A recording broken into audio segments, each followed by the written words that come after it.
seeing what Mater Dei was seeking to accomplish, I was all in from the beginning.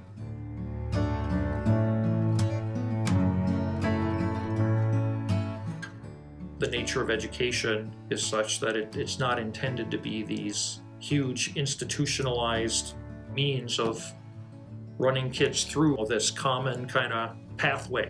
It's meant to be more personal and small. And so one of the realities I believe that Mater Dei Apostolate responds to is, kind of, again, in the times in which we're living, how do we, kind of keep the both and here of the parents as the primary educator and giving them solid formal education, but in a way that doesn't become this behemoth that's more about the institution and less about the actual people that are served by it. I think too often we're beholden to what the secular school systems are doing and simply putting Catholicism as like an overlay on what is a otherwise secular school structure and curriculum and vision for how to educate. Mater Dei is different because the curriculum itself is through and through Catholic. What we teach, it's not just a matter of passing on information or giving kids, some kind of base of knowledge by which then they go out and try to, figure out the world. No, it's about forming them as human beings made in God's image and likeness, called to be in that relationship, and then accordingly living the truth.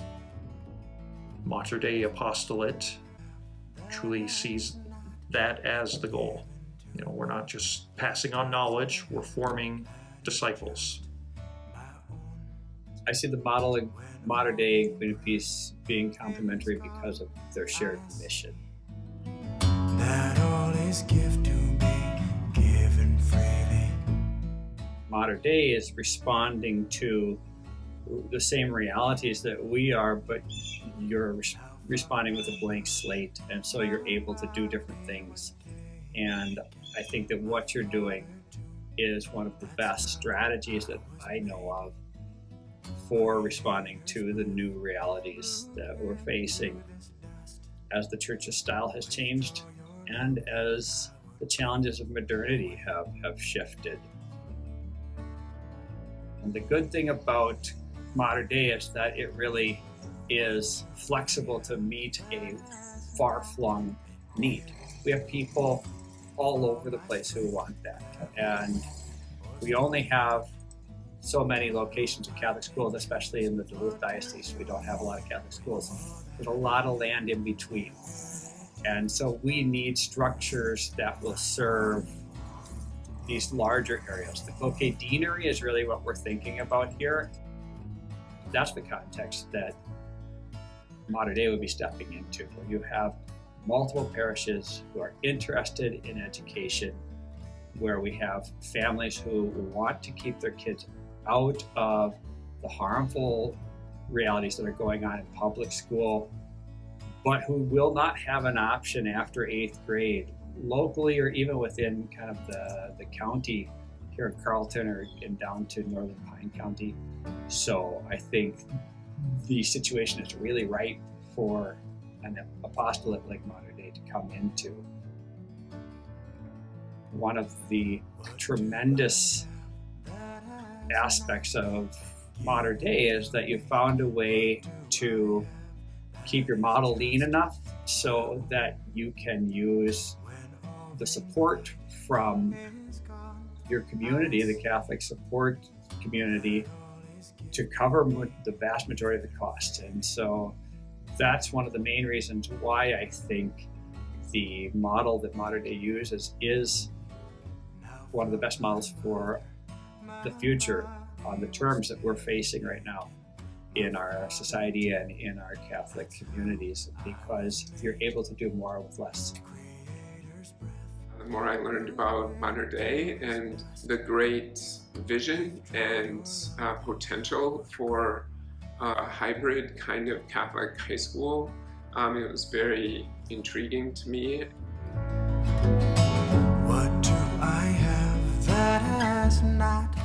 Mater Dei is actually one of these types of experiences where once people hear about the mission and the goal and the vision, where I see people saying, yeah, I want to make sure that that can happen, and we need this for the Diocese of Duluth and all of our communities.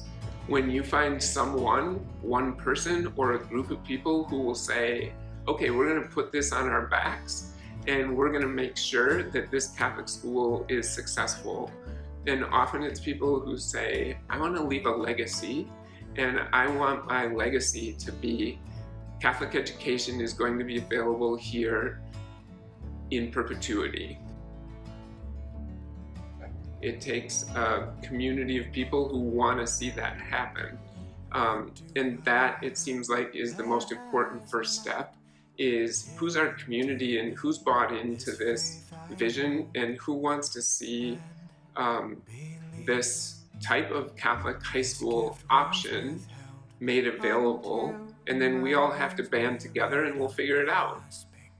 This is worth it, look at this, because otherwise we don't have something for many of these parishes or schools or, people who are living in more rural communities.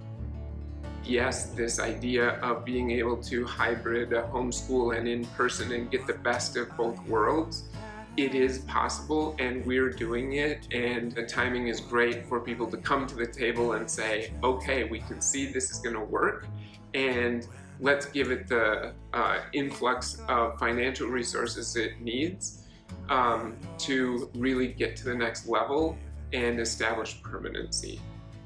Yes, all is